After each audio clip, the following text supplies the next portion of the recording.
હું શહેરમાંથી ગામડે આવી હતી અને એક દિવસ મારી ગાયને લઈ ખેતરમાં ચરાવવા ગઈ. બાજુના જ એક ખેતરમાં મકાઈના ભૂટ્ટા વાવેલા હતા.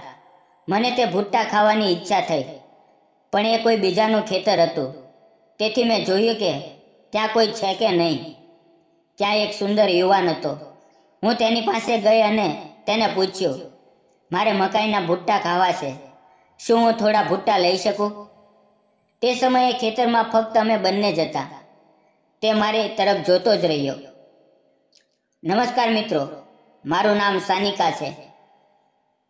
હું 27 વર્ષની છું. હું અભ્યાસ માટે શહેરમાં રહેતી હતી. હવે મારો અભ્યાસ પૂરો થઈ ગયો હતો, એટલે હું ગામડે મારા ઘરે આવી હતી. ગામમાં મારા માતા પિતા અને મારો નાનો ભાઈ, એટલો અમારો પરિવાર હતો. અમારા ઘરની આર્થિક સ્થિતિ ઠીકઠાક હતી. હું 2 વર્ષ પછી ગામડે આવી હતી. હું અભ્યાસમાં મુક્ત થઈ ગઈ હતી અને હવે નોકરી શોધી રહી હતી. ગામની થોડી હવા પાણી લેવા માટે હું ગામડે આવી હતી. મને ગામનું વાતાવરણ બહુ પસંદ હતું. અમારા ઘરમાં એક ગાય હતી. તે દિવસો વરસાદના હતા. હું ક્યારેક મા બાપ સાથે ખેતરમાં જતી હતી. એક દિવસ મેં માને કહ્યું, મને ઘરમાં સારું નથી લાગતું, તેથી હું ગાયને ખેતરમાં ચરાવવા લઈ જઈશ. મા બોલી, જાજે. અમારા ઘરેથી ખેતર અંદાજે 1 કિલોમીટર દૂર હતું. અમારું ખેતર હતું. બાંધના કિનારે ઘણું ઘાસ ઉગેલું હતું. એ ઘાસ ખવડાવવા માટે હું ગાયને ખેતરમાં લઈને ગઈ. ગાય બાંધ પર ઘાસ ખાઈ રહી હતી. બાજુના ખેતરમાં મકાઈ વાવેલી હતી અને તે હવે બહુ ઊંચી થઈ ગઈ હતી. મકાઈમાં સારા દાણા ભરાઈ ગયા હતા. વરસાદની મોસમમાં મકાઈના ભૂટ્ટા શેકીને ખાવામાં બહુ સ્વાદિષ્ટ લાગે છે. મેં તે મકાઈના ભૂટ્ટા જોયા અને મને તે ખાવાની ઈચ્છા થઈ. પણ કોઈ બીજાના ખેતરની મકાઈ હું કેવી રીતે લઈ શકું? મને લાગ્યું કોઈને પૂછવું જોઈએ. મેં આજુબાજુ જોયું કે કોઈ છે કે કેમ. તો એક બાંધ પર એક યુવાન બેઠો હતો. તે જોવામાં બહુ સુંદર હતો. હું તેની પાસે ગઈ અને પૂછ્યું, આ મકાઈની ખેતી તમારી છે કે? તેણે મારી તરફ જોયું પણ કશું બોલ્યો નહીં. ફક્ત મને જોતો રહ્યો. કદાચ હું તેને બહુ સુંદર લાગી રહી હતી, તેથી તે મને જોતો જ રહ્યો. મેં ફરીથી પૂછ્યું, આ મકાઈની ખેતી તમારી છે કે? ત્યારે તે હોશમાં આવ્યો અને બોલ્યો, હા. મેં કહ્યું, શું હું 2-3 ભૂટ્ટા લઈ શકું? મને મકાઈના ભૂટ્ટા બહુ પસંદ છે. તેણે મારી તરફ જોઈને એક સ્મિત આપ્યું. તે કદાચ મારી ઉંમરનો જ હશે અથવા મારાથી 1 વર્ષ મોટો હશે. મેં તેને પહેલાં ક્યારેય જોયો નહોતો. પછી તે બોલ્યો, લઈ લ્યો. પછી હું મકાઈના ખેતરમાં ગઈ. 2-3 ભૂટ્ટા તોડી લીધા અને મારી ઓઢણીમાં રાખી લીધા. મેં તે યુવાનને થેન્ક યુ કહ્યું. તે બોલ્યો, થેન્ક યુ કેમ કહો છો? અમે ખેડૂત છીએ. 2-3 ભૂટ્ટાથી અમને કોઈ ફરક નથી પડતો. ઉલટું એ કોઈના પેટમાં જાય એ જ અમારા માટે ઘણું છે. પછી તે બોલ્યો, તું આ ભૂટ્ટા અહીંયા શેકીને ખાઈશ કે ઘરે લઈ જઈશ? મેં કહ્યું, અહીંયા જ ખાવું છું, પણ હું તેના માટે જે જોઈએ તે સામાન અને માચીસ પણ નથી લાવી. અહીં આગ કેવી રીતે બળશે? તે મારી તરફ જોઈને હસ્યો અને બોલ્યો, તું પેલી આંબલીના ઝાડ નીચે જઈને બેસ. મારી પાસે બધો સામાન છે, હું લઈને આવું છું. પછી તે નીચે તેના કૂવા તરફ ગયો અને થોડા સમયમાં માચીસ, 2-3 લીંબુ અને થોડું મીઠું લઈને આવ્યો. મેં ગાયને એક ઝાડ સાથે બાંધી દીધી. તે સારી રીતે ઘાસ ખાઈ રહી હતી. પછી તે યુવાન અને હું એ આંબલીના ઝાડ નીચે આવી ગયા. તેણે પાસેથી કેટલીક સૂકી લાકડીઓ ભેગી કરી અને માચીસની મદદથી તેને સળગાવી. થોડા સમયમાં એ લાકડીઓ સારી રીતે સળગી ગઈ. પછી તે બોલ્યો, મકાઈના ભૂટ્ટાની ઉપરની પાંદડીઓ કાઢ. પછી મેં ભૂટ્ટાની પાંદડીઓ કાઢવાની શરૂ કરી, કારણ કે ભૂટ્ટા સારા ભરેલા હતા. ચારે બાજુ દાણા જ દાણા હતા. તેણે એ છોલેલા ભૂટ્ટાને આગમાં નાખ્યા અને એક સૂકી લાકડીની મદદથી તેને શેકવા લાગ્યો. હું તેની તરફ જોઈ રહી હતી, તે પણ મારી તરફ જોઈ રહ્યો હતો. અમારી નજરો મળી રહી હતી. ગામનું વાતાવરણ કેટલું સારું હોય છે. આપણે જે વસ્તુ જોઈએ તે સરળતાથી મળી જાય છે, અને ગામમાં એ વસ્તુ ખાવાનો જે આનંદ હોય છે તે હું અનુભવતી હતી. અમે બંનેની વધારે વાત નહોતી થઈ. હું થોડું શરમાઈ રહી હતી, કારણ કે તે યુવાન સાથે મારી કોઈ ઓળખાણ નહોતી. થોડા સમયમાં તેણે ભૂટ્ટા શેક્યા. એક ભૂટ્ટા પર એક લીંબુ કાપીને ચોપડ્યું, તેના પર મીઠું નાખ્યું અને એ ભૂટ્ટાને તેની પાંદડીમાં રાખીને મને આપ્યો. ત્યારે પહેલી વાર અમારી નજરો મળી. હું તેની આંખોમાં જોઈ રહી હતી. તેની આંખોમાં એક અલગ ચમક હતી. તેના સુંદર ચહેરા પર હાસ્ય કેટલું સુંદર લાગતું હતું. મેં એને હાથમાં લીધો અને બાજુમાં બેસીને ખાવા લાગી. તેણે પણ એક ભૂટ્ટો લીધો અને મારી સાથે ખાવા લાગ્યો. અમે બંને શેકેલા મકાઈના ભૂટ્ટા ખાઈ રહ્યા હતા. મેં તેને કહ્યું, થેન્ક યુ. તે બોલ્યો, અરે છોડો. પછી મેં પૂછ્યું, તમારું નામ શું છે? તમે શું કરો છો? તે બોલ્યો, મારું નામ અભિષેક છે. હું ગ્રેજ્યુએટ છું, પણ સારી નોકરી મળતી નથી, અને જે મળે છે તેમાં પગાર સારો નથી મળતો. હું અત્યારે સ્પર્ધાત્મક પરીક્ષાની તૈયારી કરતાં કરતાં ખેતી કરું છું. અમારી પોતાની ખેતી છે. અમારા ઘરમાં મા બાપ અને હું, અમે 3 જણા રહીએ છીએ. પછી તે બોલ્યો, તમે શું કરો છો? મેં તમને પહેલાં ક્યારે જોયા નથી. ત્યારે મેં કહ્યું, હું અહીં નથી રહેતી. હું શહેરમાં અભ્યાસ કરતી હતી. હવે મારો અભ્યાસ પૂરો થઈ ગયો છે. મારું નામ સાનિકા છે. બંનેએ શેકેલા મકાઈના એક ભૂટ્ટા ખાધા. બહુ સારું લાગ્યું. પછી જે એક ભૂટ્ટો બચ્યો હતો તે પણ તેણે સારી રીતે શેકીને મને એક કાગળમાં પેક કરીને આપ્યો. મેં તેનો આભાર માન્યો. તેણે મારી તરફ એક સ્મિત આપ્યું. હું ફરી ગાયને ઘાસ ખવડાવવા લાગી. સાંજે એ બચેલો ભૂટ્ટો લઈને ઘરે ગઈ અને તે ભૂટ્ટો મારા ભાઈને આપ્યો. મારા નાના ભાઈને પણ એ ભૂટ્ટો ખાવામાં બહુ સરસ લાગ્યો. રાત્રે સૂતી વખતે મારી આંખો સામે એ જ સુંદર દેખાતો યુવાન આવતો હતો. તે જોવામાં બહુ હેન્ડસમ હતો.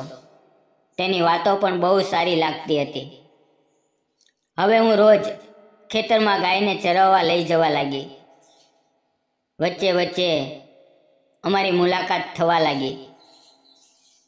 અમે બંને એકબીજાને જોવા લાગ્યા. હું રોજ ખેતરમાં જતી. છેલ્લા 4-5 દિવસ થઈ ગયા. હું જોઈ રહી હતી કે તે યુવાન ક્યાંય દેખાય છે કે કેમ. મને ફરી મકાઈના ભૂટ્ટા ખાવા હતા. એક દિવસ હું બાંધ પર ગાયને ઘાસ ખવડાવી રહી હતી અને હું ગીત ગાઈ રહી હતી.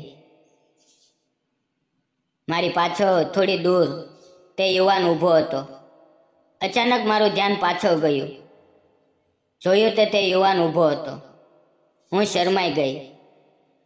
મને શરમાતા જોઈને તે યુવાન બોલ્યો, તમે બહુ સારું ગીત ગાઈ રહ્યા હતા. પૂરું કરો ને. પણ મેં કશું કહ્યું નહીં. તે યુવાન બોલ્યો, શું આજે મકાઈના ભૂટ્ટા નથી ખાવા? મેં તેની તરફ જોઈને સ્મિત કર્યું અને બસ માથાથી હા કરી. પછી તે બોલ્યો, ચાલો આપણે એ જ જગ્યા પર જઈએ. પછી હું એ આંબલીના ઝાડ નીચે જઈને બેસી ગઈ. તે યુવાન થોડા મકાઈના ભૂટ્ટા તોડીને લઈ આવ્યો.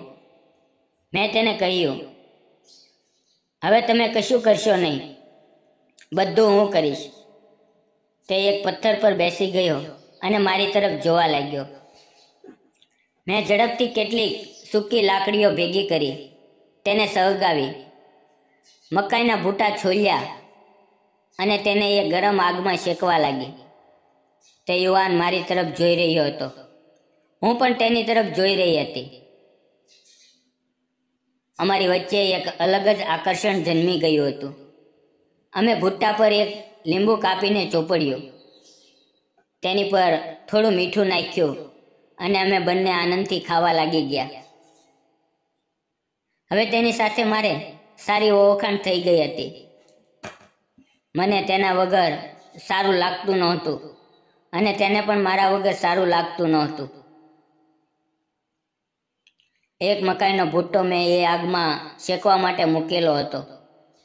તેને કાઢતી વખતે મારા હાથને આગનો તાપ લાગી ગયો અને મેં આહ કરી અને હાથ ખેંચી લીધો. તે પાસે જ હતો. તે મારી પાસે આવ્યો. મારી આંગળી થોડી બળી ગઈ હતી. તેણે મારો હાથ પોતાના હાથમાં લીધો અને તેના પર હળવી ફૂંક મારવા લાગ્યો. હું તેની તરફ જોઈ રહી હતી અને તે પણ મારી તરફ જોઈ રહ્યો હતો. તે ક્ષણમાં તેણે પ્રેમભરી નજરે કહ્યું, સાનિકા, તું બહુ સુંદર છે. મને તું બહુ ગમે છે. મેં કશું કહ્યું નહીં, ફક્ત તેની આંખોમાં જોતી રહી. એ દિવસથી અમે બંનેને એકબીજાની સાથે સમય વિતાવવો ગમવા લાગ્યો. અમને બંનેને બહુ ખુશી મળતી હતી. એમ જ થોડા દિવસ અમે બંને એકબીજાને મળતા રહ્યા. તેણે મને કહ્યું કે તે કેટલીક સ્પર્ધાત્મક પરીક્ષાઓ પણ આપે છે. એમ જ અમારી 2 મહિનાની મુલાકાત પછી એક દિવસ અમે ખેતરમાં મળ્યા. ત્યારે તે બહુ ખુશ હતો. તેના હાથમાં મીઠાઈનો ડબ્બો હતો. મેં કહ્યું, આજે બહુ ખુશ લાગા છો. શું થયું? તે બોલ્યો, મને સરકારી નોકરી મળી ગઈ છે. હું પણ બહુ ખુશ થઈ. તેણે મીઠાઈના ડબ્બામાંથી એક પેંડો મને ખવડાવ્યો. કોઈએ અમારા ઘરે કહી દીધું. મારા મા બાપે મને બહુ ઠપકો આપ્યો. મને 1 અઠવાડિયા સુધી ખેતર જવા ન દીધી. તે યુવાન આવતો મારી ખેતરમાં રાહ જોતો હતો. તેને પણ કોઈએ કહી દીધું કે તમે અને સાનિકા ખેતરમાં મળતા હતા એવું કોઈએ જોયું છે અને સાનિકાના ઘરે કહી દીધું છે. તેથી તેને પણ બહુ ખરાબ લાગ્યું. પછી તેણે પોતાના માતા પિતાને વાત કરી અને કહ્યું, મને સાનિકા સાથે લગ્ન કરવા છે. મને તે પણ બહુ પ્રેમ કરે છે. પછી એક દિવસ અભિષેક પોતાના માતા પિતા સાથે અમારા ઘરે આવ્યો. અભિષેકના માતા પિતા અને મારા માતા પિતા પહેલેથી જ ઓળખતા હતા. અભિષેકના માતા પિતાએ કહ્યું, અમારો અભિષેક હવે સરકારી નોકરીમાં છે અને તેને તમારી દીકરી પર પ્રેમ છે. અમને તમારી દીકરી પસંદ છે. જો તમને પણ અમારો અભિષેક પસંદ હોય તો લગ્ન કરવા કોઈ વાંધો નથી. પછી મારા મા બાપે થોડું વિચાર્યું. અભિષેકને સરકારી નોકરી મળી હતી. તે જોવામાં પણ બહુ સુંદર હતો અને અમારી ઓળખાણનો હતો. તે સ્વભાવથી પણ સારો હતો. તેથી મા બાપે પણ લગ્ન માટે હા કહી. થોડા જ દિવસોમાં મારા અને અભિષેકના લગ્ન થઈ ગયા. અમે બંને સુખી જીવન જીવવા લાગ્યા.